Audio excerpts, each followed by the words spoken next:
What is up, internet? Today we're going to rebuild the carburetor on my 2011 YZ 250. You don't need to take the tank off. You don't even need to take the seat off. It is possible to pull the carburetor out between the intake, the reed valve, and this piece of frame right here. However, I've already pulled the tank off for something unrelated to this video, so I'm going to go ahead and do it without the tank off. Just know that it's not necessary.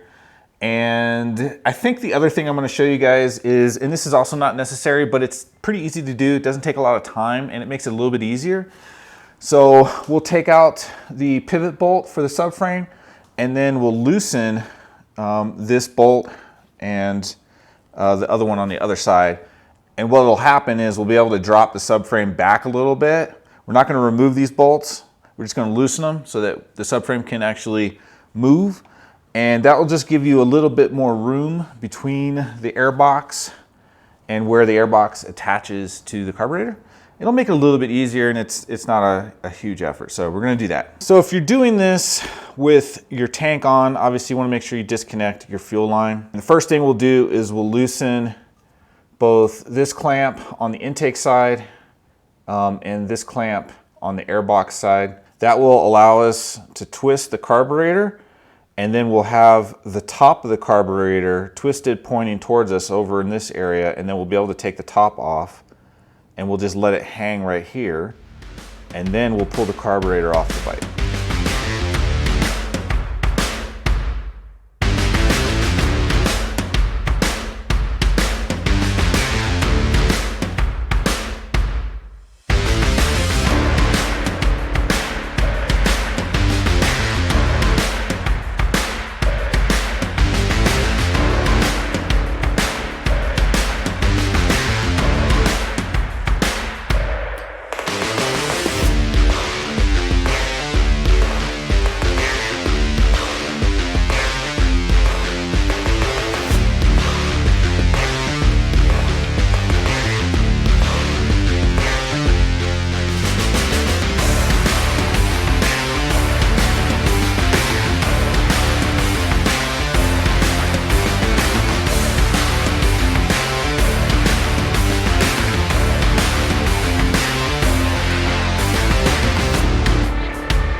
We've got the carburetor laid out here on the workbench. Pro tip, if you're intimidated by all the hoses, because we are going to replace those with these new yellow hoses, which should go really well with the yellow and black theme. Yay! If you're intimidated by all the hoses and trying to remember where they all go, take a picture with your phone. But basically you got one here, and then you've got one up top over there. Well, let me point the camera in the right place. So you got two on each side. There's one there, there's one there, and kind of the same deal on this side, one there, one there.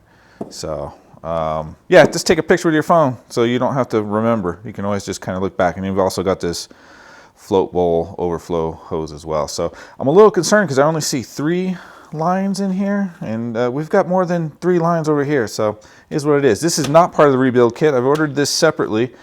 This is the rebuild kit. And what we're most interested in are the O-rings, and might as well replace the float needle valve. And then it does come with main jets, pilot jet, jet needle, but we're not going to use any of those. There's also a spring. We will use that because springs do kind of lose their tension over time. O-rings can tend to get like really brittle over time. And then the hoses, these hoses will tend to get really, really hard over time, and then they can come off a little bit easier. They'll start to split on the ends, which isn't that big of a deal, but we're going to replace the hoses, all the O-rings, the float needle valve.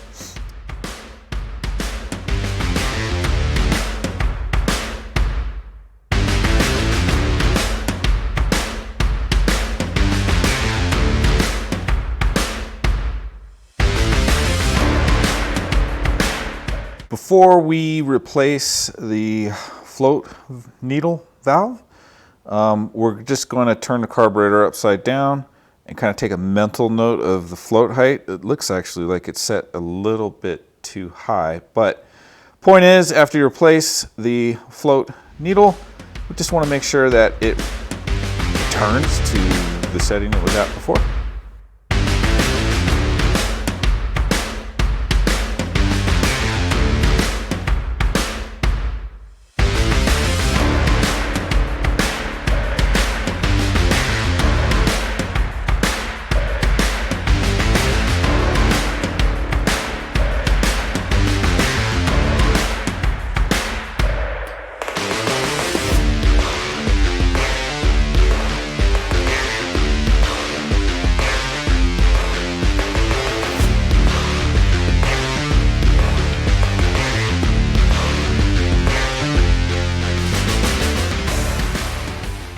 There should be a O-ring on this drain bolt, and there is.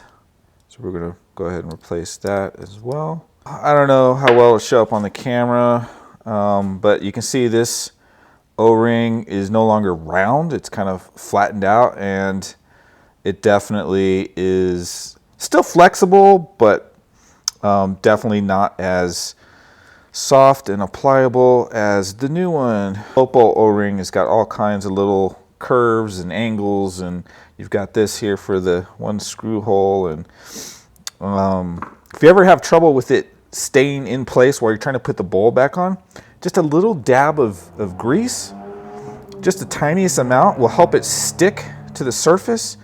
Yeah, a little pro tip. This is a 17 millimeter, just in case you're wondering. I don't know what the torque spec is. I never torque it to spec. Don't want to crank it down. Don't get a whole bunch of leverage all the way back here at the end of the wrench. Choke the wrench and just snug it up pretty tight, but don't torque it. I've never had one of these leak, so I'm not going to start worrying about torque spec on this bolt right now. Also, when you pull the old hoses off, make sure that you don't lose these little retaining clips, because you don't get new ones with your rebuild kit, so you're gonna have to reuse those. Next thing we're gonna do is put these new hoses onto the carburetor.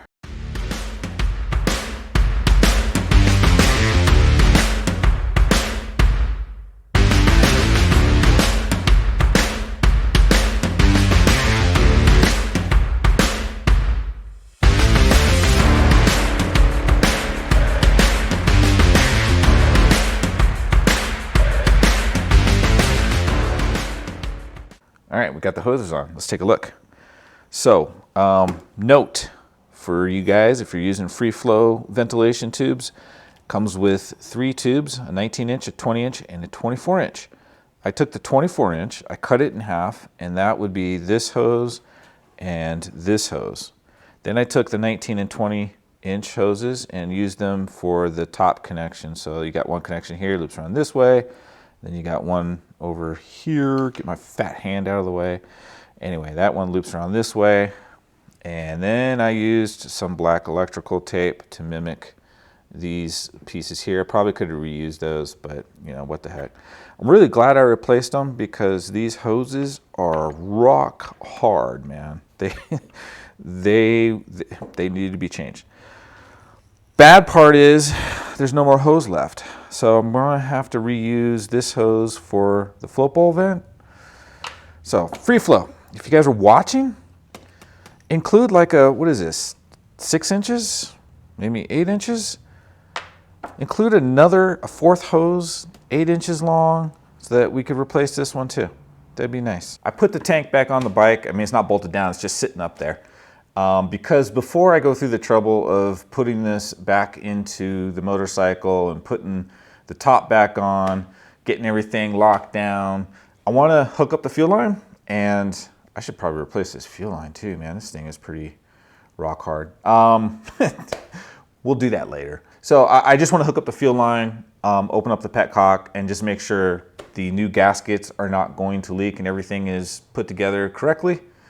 The float needle will stop the gas once the float rises up.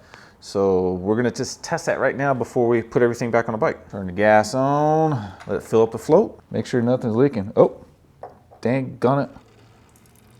Well, there you go. What the heck?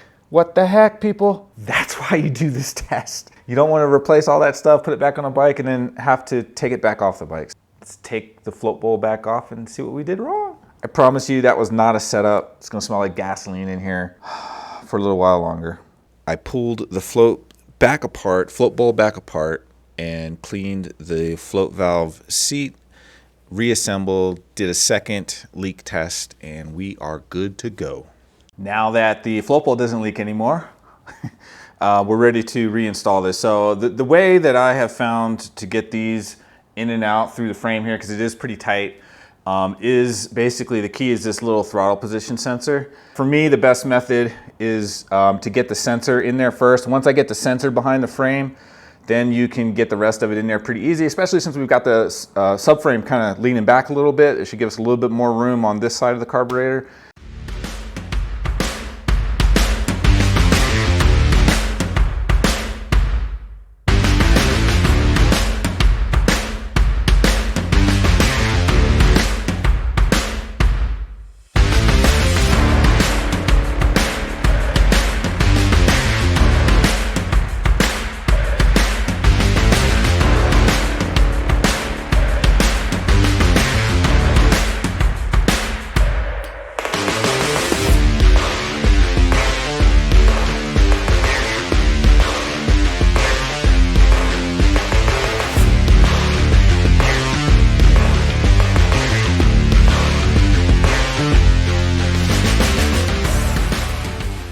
Something I forgot to mention is take this clamp off.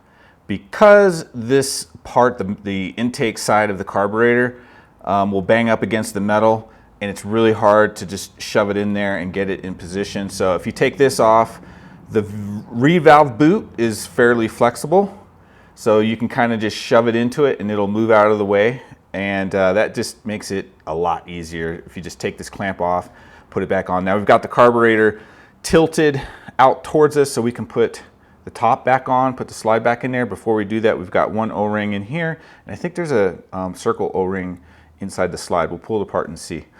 Other thing to note is once we get the top back on, we're going to slide this in position so there's a little notch right there on the carburetor, and that needs to line up in a notch on the reed valve boot. So once we get the top back on, we'll push it back over here and get those two notches lined up. Then we'll tighten the clamps down, then we'll tighten the subframe down, and we'll be done. In order to separate the slide from the throttle cable, you need to compress the return spring up into the top cover of the carburetor, then press the throttle cable into the slide, and then move the throttle cable to the left or to the side of the slide. There's a slit inside, and the cable will slide out from that slit after you press it into the slide. I don't know if any of that made any sense. Here's a look inside the slide. You can see that little slit. That's what the throttle cable slides in and out of. And here is the needle jet holder that's inside the slide and the throttle cable connects to.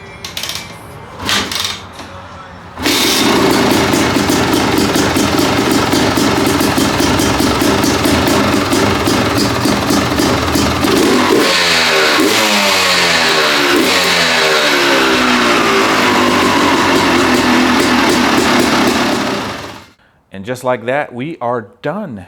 So, maintenance, aesthetics with our nice new yellowish, they're kind of more like fluorescent. They don't really match the yellow on the plastics and the stickers, but I still think it's cool. So we did maintenance and aesthetics with one shot. We replaced O-rings on the float bowl, the needle, the top cover, and the float needle is new. We did have to do that twice because it leaked the first time. We took it back out, cleaned it, set it back in there again. Doesn't leak anymore. There must have been a piece of dirt or something in there I didn't see. Another reason to like really have a clean area to work on the carb and have, you know, clean it before you pull it off the bike and take it apart. I think it makes it a lot easier if you remove the subframe bolt, loosen these two bolts, one on each side, and let the subframe kind of just sit back. It just gives you like an extra, I don't know, half an inch, maybe 3/4 of an inch. Makes it a lot easier getting the carburetor back in. I'm gonna order another set of tubes just so I can replace the float bowl overflow tube.